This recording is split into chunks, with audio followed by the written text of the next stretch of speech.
प्रिय छात्र छात्राओं, बीएससी पार्ट तृतीय वर्ष के तृतीय प्रश्न पत्र में मैं डॉक्टर एमडी शर्मा, सह आचार्य भौतिक शास्त्र विभाग, डूंगर महाविद्यालय बीकानेर, आपका फिर से स्वागत करता हूं।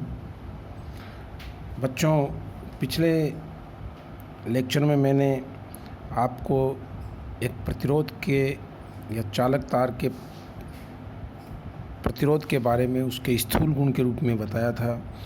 मैंने कहा था कि किस प्रकार लंबाई बढ़ाने पर प्रतिरोध बढ़ता है अथवा काट क्षेत्र घटाने पर प्रतिरोध बढ़ता है।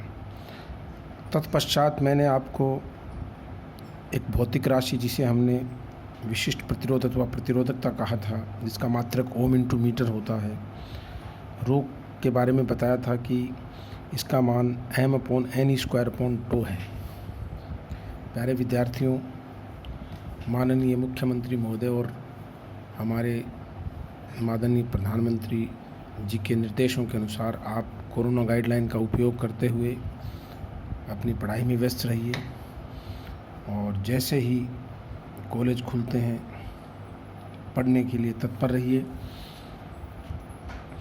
विशिष्ट प्रतिरोधकता में आप देख सकते हो कि द्रव्यमान और n, यहाँ m इलेक्ट्रॉन का द्रव्यमान है जो कि आवेशवाहक भी हैं,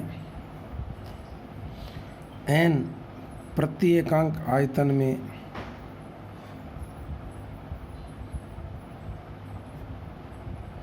मुक्त इलेक्ट्रॉनों की संख्या है,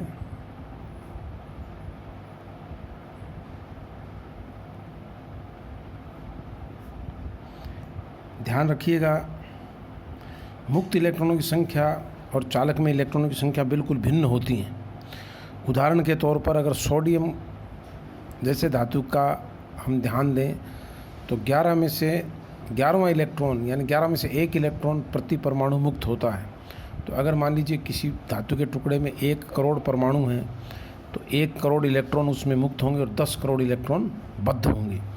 तो मुक्त इलेक्ट्रॉनों की संख्या का कॉन्सेप्ट अलग है और इलेक्ट्रॉनों की संख्या का कॉन्सेप्ट अलग है। चालक पदार्थ में वो इलेक्ट्रॉन जो अपने परमाणु के बंधन से लगभग मुक्त होते हैं, जिनकी स्थिति ऊर्जा ऑलमोस्ट 0 होती है, जो गति करने के लिए स्वतंत्र होते हैं, उनको हम मुक्त इलेक्ट्रॉन कहते हैं। और वो भी प्रति एकांक आयतन में कितने होंगे उसको हम n से डिनोट करेंगे। ई इलेक्ट्रॉन का आवेश है। ये भौतिक राशियाँ सब कांस्टेंट हैं। इलेक्ट्रॉन का आवेश जैसे दिए गए चालक में न m बदलेगा, न n बदलेगा, न e बदलेगा। मान लीजिए आपने कॉपर की बात की, तांबे की बात की, तो neither m NOR n NOR e will change. Mass of electron वही रहेगा, number of electrons per unit volume वही रहेंगे और इलेक्ट्रॉन का चार्ज या आवेश नहीं बदलेगा। यहाँ जो टो है विश्रांति काल कहलाता है।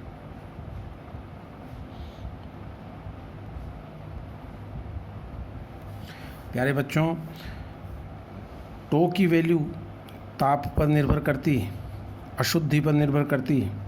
इस कारण से प्रतिरोधकता अथवा प्रतिरोध का मान ताप पर निर्भर करता है। इसको हम कहते हैं माइक्रोस्कोपिक व्यू ऑफ रेजिस्टेंस, प्रतिरोध का सूक्ष्म अध्ययन या सूक्ष्म उसका कि किस प्रकार से आवेशवाहकों की संख्या के अलावा ताप पर निर्भरता प्रतिरोध की होती है, उसको हम माइक्रोस्कोपिक व्यू से समझते हैं। विश्रांति काल का मतलब होता है 2 क्रमागत टक्करों के मध्य लगा समय।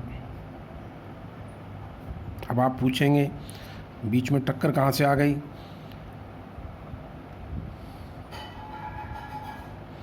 इसके लिए आपको सिंपल मॉडल कंसिडर करना पड़ेगा कि चालक में केवल मुक्त इलेक्ट्रॉन ही नहीं है, चालक में जालक है और उस जालक से भी इलेक्ट्रॉनों की टक्करें होती हैं। तो जब बाहरी विद्युत क्षेत्र आरोपित किया जाता है और इलेक्ट्रॉन ड्रिफ्ट करते हैं, अपवहन होता है, तो वो उस दौरान टक्करें करते हुए चलते हैं और उन टक्करों की संख्या 1 सेकंड में जितनी ज़्यादा होंगी प्रतिरोध उतना ही अधिक होगा, क्योंकि विश्रांति काल घट जाएगा। टक्करें ज़्यादा होना प्रति सेकंड बराबर विश्रांति काल का कम होना और टक्करों की संख्या कम होना बराबर विश्रांति काल का बढ़ना। तो ये बात आपको विशेष तौर से ध्यान रखनी है कि विश्रांति काल जो है वो ताप पर निर्भर करेगा। विश्रांति काल 2 क्रमागत टक्करों में लगा समय है। मैं आपको यहाँ बताना चाहूँगा कि टक्कर आवृत्ति बराबर 1 विश्रांति काल। भौतिक शास्त्र में बहुत सारी परिभाषाएं आप अंदाज़ा लगा सकते हो नाम देख करके। टक्कर आवृत्ति का मतलब है प्रति सेकंड टक्करों की संख्या। नॉर्मल आवृत्ति का मतलब होता है प्रति सेकंड कंपनों की संख्या। वहाँ पर आवर्तकाल होता है 1 बटा आवृत्ति बराबर आवर्तकाल। यहाँ विश्रांति काल बराबर 1 बटा टक्कर आवृत्ति। तो जितना ज़्यादा विश्रांति काल होगा उतनी टक्कर आवृत्ति कम होगी प्रति सेकंड, और जितनी टक्कर आवृत्ति कम होगी उतना ही प्रतिरोध भी कम होगा। तो आप बता सकते हो कि ये जो राशियां हैं ये ताप पर निर्भर करती है। तो आप लिख दीजिए यहाँ विश्रांति काल चालक का या पदार्थ का ताप बढ़ाने पर घटता है। क्यों घटता है इसका भी कारण समझिए। क्योंकि तापीय गतिज ऊर्जा के कारण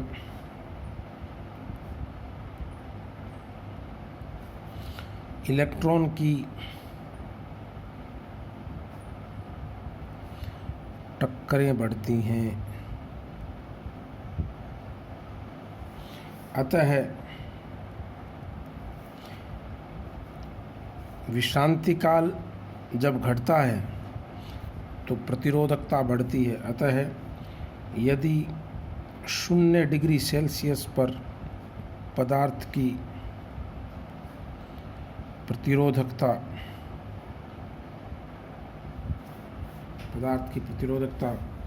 रो 0 है तो किसी ताप T पर इसका मान रो एट टेम्परेचर T बराबर रो 0 into 1 plus alpha T plus beta T square plus gamma T cube plus, यहाँ अल्फा बीटा गामा ये नियतांक है जिनका मान अधिक ताप पर महत्वपूर्ण होता है। सामान्य तापों पर बीटा और गामा बहुत न्यून होते हैं। तो आप इन सब पदों को नगण्य मान सकते हैं। तो आप कह दीजिए कि सामान्य ताप वृद्धि पर बीटा तथा गामा से संबद्ध पदों को नगण्य मानने पर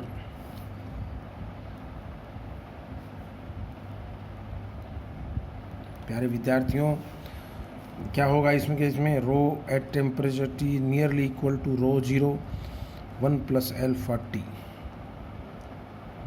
ये एक सरल रेखीय सिद्धांत है। जब प्रतिरोधकता इस प्रकार से परिवर्तित होगी तो हम प्रतिरोध की बात भी कर सकते हैं कि टेम्परेचर T पर प्रतिरोध बराबर 0 डिग्री सेल्सियस पर प्रतिरोध इंटू 1 प्लस अल्फा T। मैं ये बताना चाहूँगा अल्फ़ा क्या है यहाँ पे। यहाँ अल्फ़ा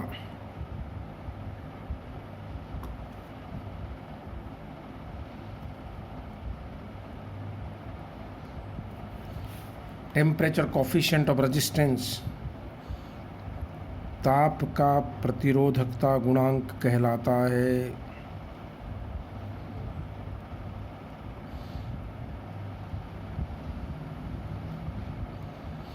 अगले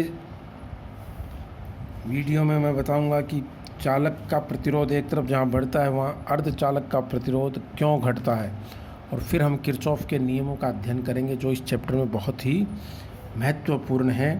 अल्फा ताप का प्रतिरोधकता गुणांक कहलाता है पदार्थ के लिए। ताप प्रतिरोधकता गुणांक बेहतर ये होगा लिखना, चालक का ताप प्रतिरोधकता गुणांक कहलाता है। ठीक है। और अल्फा का मान अत्यंत कम लेकिन धनात्मक होता है चालकों के लिए। इसकी जो ऑर्डर होता है वो 10⁻³ से -4 के बीच में होता है अल्फा का मान। तो रो